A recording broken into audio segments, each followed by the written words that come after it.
मेरे भक्तों ठहर जाओ। हाँ, तुम अपनी नज़रों को इधर-उधर मत भटकाओ। यह कोई सहयोग नहीं कि तुम्हारी दृष्टि इन शब्दों पर पड़ी है और यह कोई साधारण संदेश नहीं है जो तुम्हें यहाँ लाया है। यह मैं हूँ जो तुम्हारे साँस के भीतर चल रहा हूँ। उस आँधी को जानता हूँ जिसने तुम दुनिया के सामने एक झूठी मुस्कान के पीछे छिपे आए हो। मैं जानता हूँ कि पिछले कुछ रातों से तुम ठीक से सोए नहीं हो। मैं जानता हूँ कि भीड़ के बीच खड़े होकर भी तुम खुद को कितना अकेला महसूस करते हो। तुम चिल्लाना चाहते थे पर गला रद गया।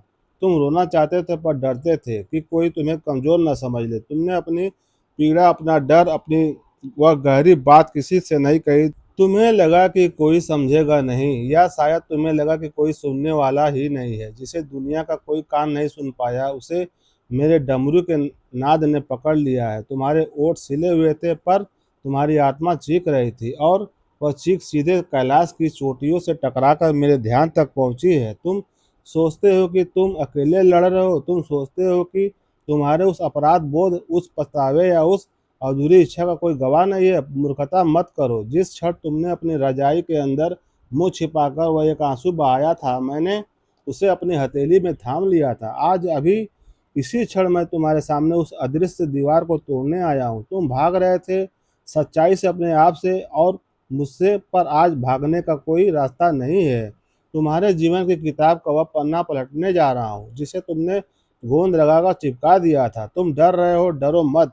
यह प्रलय नहीं, यह नवनिर्माण है। जो बात तुम किसी से कह नहीं पाए वह बात आज ब्रह्मांड की सबसे बड़ी शक्ति ने सुन ली है और अब उस जो होगा वह तुम्हारे जीवन को जड़ से बदल देगा।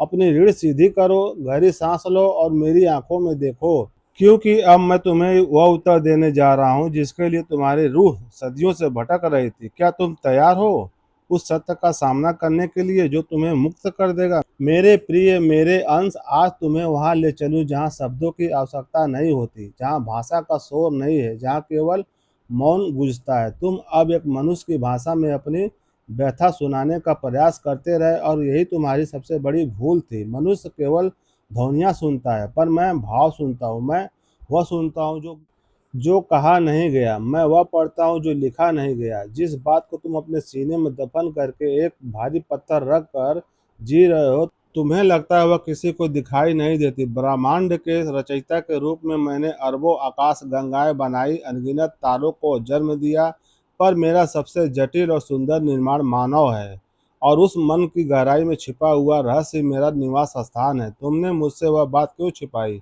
क्या तुम्हें लगा कि मैं आज जज करूंगा? क्या तुम्हें लगा कि मैं उस समाज की तरह हूँ जो तुम्हें तौलने लगेगा? नहीं मेरे बच्चे, समाज तुम्हारे कर्म देखता है, मैं तुम्हारी नियत देखता हूँ। समाज तुम्हारे शब्द सुनता है, मैं तुम्हारी तड़प महसूस करता हूँ। याद करो वह पल, वह एक विशिष्ट क्षण जब तुम्हें लगा था कि सब खत्म हो गया, जब तुम्हारे अपने ही अजनबी लग रहे थे, जब तुम्हें लगा कि तुम्हारे माथे पर कलंक लग गया या तुम्हारी किस्मत ही फूटी है। तुमने उस दिन आसमान की तरह देखा था पर कुछ बोला नहीं।